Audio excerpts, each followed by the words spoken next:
Yeah, I mean, that was just, like, an analogy, but, like, things like 9/11 and stuff, I look at that as that happened for a reason. Look how strong we have become after 9/11. All our security and stuff has been buffed up so much. Have an Islam terrorist crash into the plane? Like, I can't believe that. I thought God was so loving.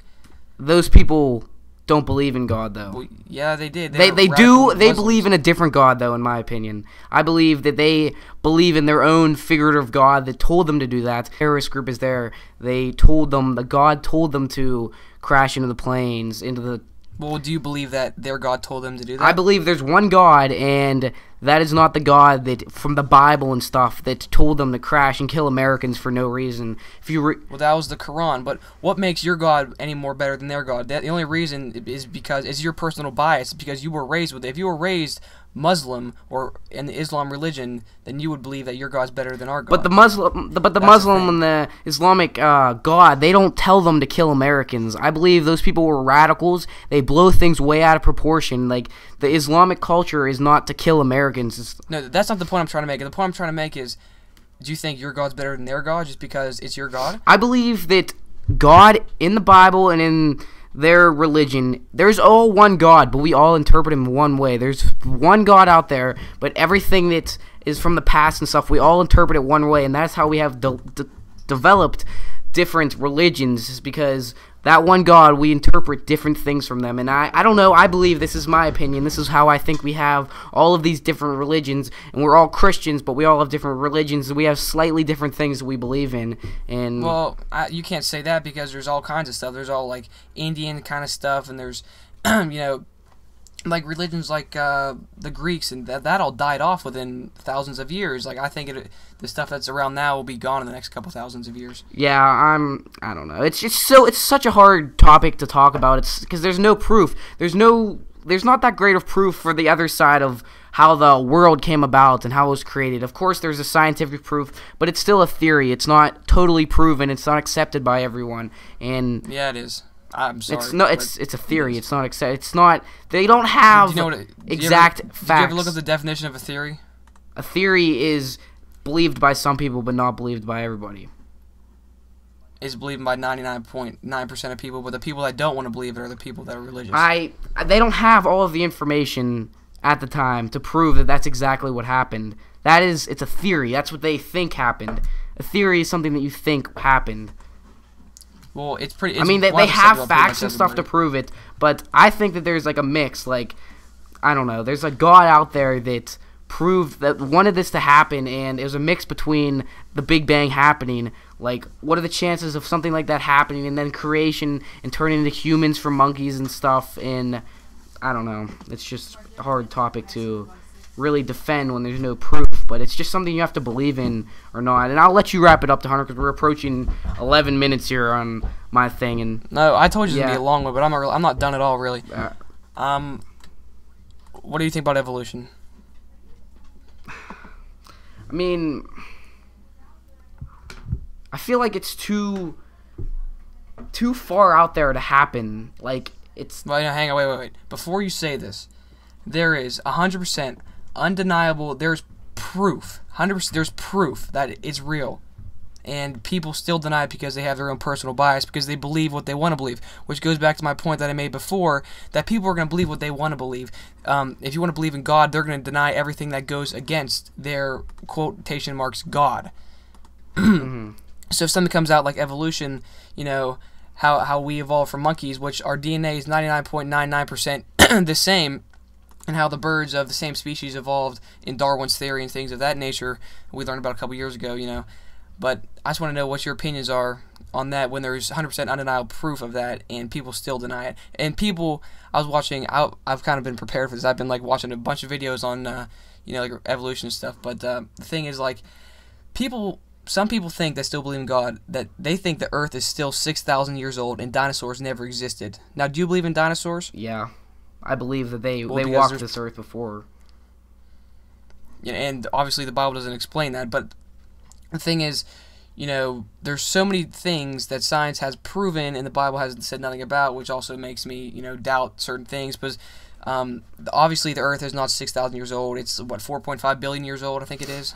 Honestly, my opinion on the Bible is I think it's just a bunch of, like... Well, I think the Bible's taken too literally by some people. I look at the Bible as metaphorically, like as in certain things are metaphors. Some people take it, like some people take it. Go ahead. Okay, so some people take it like extremely literally, and then when they say, a man shall not lay with a man, they take that so literally as in all gays should burn and die in hell, compared to, you know what I mean, like. And why does the God discriminate in the Bible? I mean, I look at things in the Bible as like metaphors, like David and Goliath. You know what I'm saying? Like the Undertaker and stuff. I don't believe David and Goliath really happened. I don't believe that. I don't believe a giant like that walked the earth and David defeated him. Do you believe two naked people came down and God said, "Don't eat this apple," and then they ate the apple, and some snake said, "Oh, eat this apple; it'll be so good"? No, I don't believe that. I believe it's all metaphors. It's all to teach lessons, and it's metaphorically. And that's another point that you have to decide or not.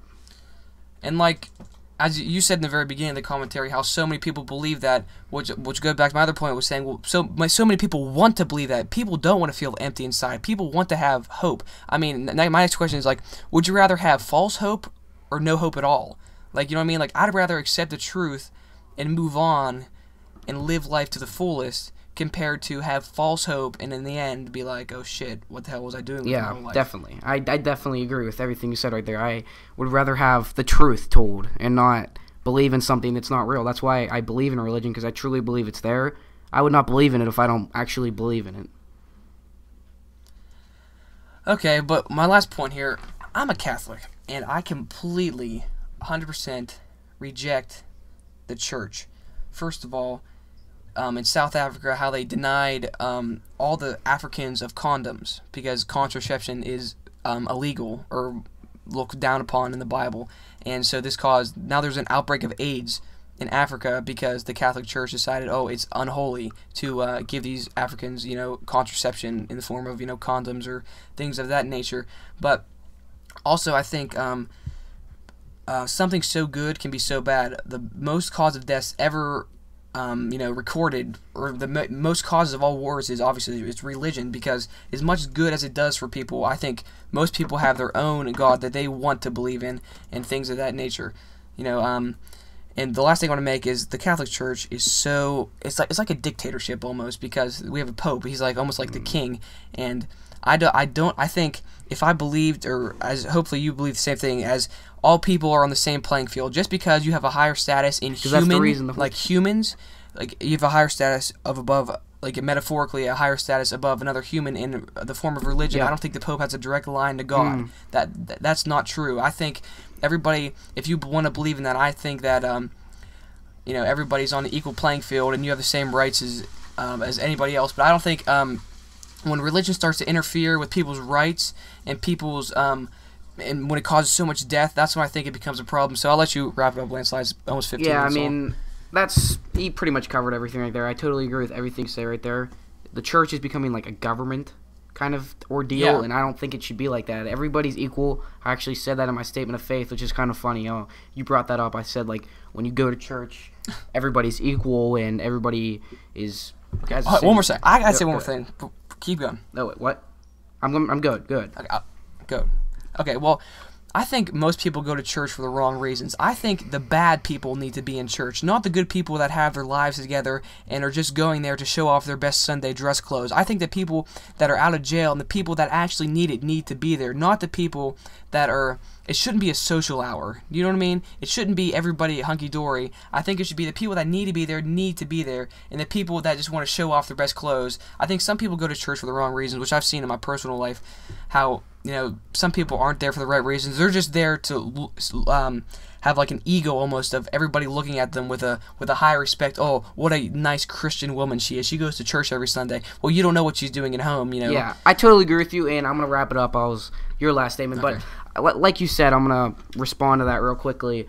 I just think that people go to the church for the wrong reason. People go to church so they can say, oh, I had my daily dose of religion and God looks good on me today and looks down, is happy. If you're going to church and you're getting absolutely nothing out of it If you're not connecting with God and you're not believing in everything they say, why go to church? You're not going there for the right reason.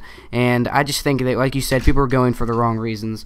And anyways, I hope you guys enjoyed this very lengthy commentary. I might actually split this up into 2 or 3 parts. I'm not really sure. I'll decide later. You'll be watching. I think we need to continue this. I can still talk for days. For another time. We got to wrap it up now. But anyways, hope you guys enjoyed. And remember to always keep it elite.